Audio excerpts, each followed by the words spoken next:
Hello again guys, quick recap. So we have looked at how to play the underage and qualified wizard mode. We have looked at how to set up the board. We have looked at how to set up the game, the player cards, etc., the different places on the board.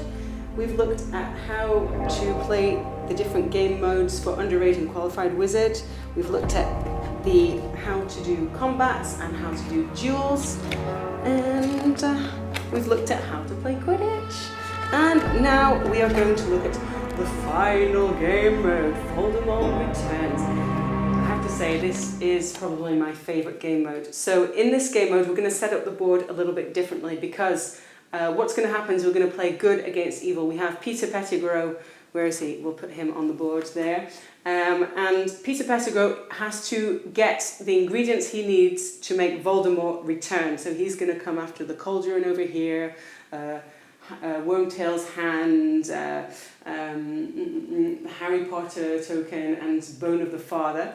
And in the meantime, Harry Potter needs to find either the Sword of Gryffindor or Basilic's Tooth. Where is it? Here. And then he needs to get to the 6 Horcruxes and destroy them by rolling a dice result of 4, 5, or 6.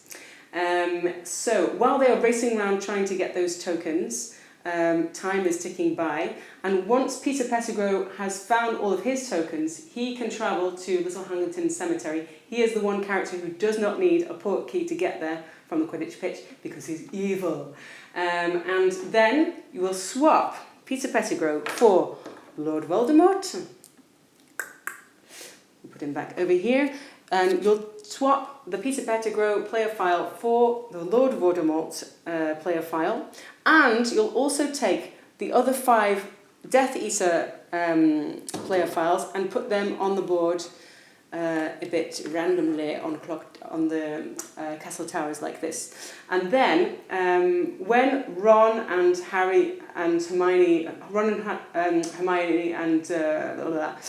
the goodies, they all take their turns in turns, and then when it's the bad guy's turn, so that's just one person playing Peter Pettigrew, he gets to roll the dice for Lord Voldemort, and he rolls 1 dice, but just one dice for each of the Death Eaters. So if a Death Eater crosses the path of one of the good guys, they combat. Lord Voldemort can only combat Harry Potter, and only when he has found the 2 final objects. So when he returns, Lord Voldemort will put the Elder Wand on the board. No, sorry, Harry Potter will put the Elder Wand on the board in whatever location he wants to put it in, and Harry Potter will put the Resurrection Stone on the board in whichever place he wants to put it in. And then Harry has to find the Resurrection Stone, and Lord Voldemort has to find the Elder Wand, and then they have to try and fight each other. But if he gets to Harry and he already has his token, Harry is finished. And if Harry gets to him and Harry already has a token, then he is finished. And if the 2 of them get to each other and they both have their tokens, then everything plays on just one single dice roll. So it's a little bit like the game of death. It's the game to the end of the world.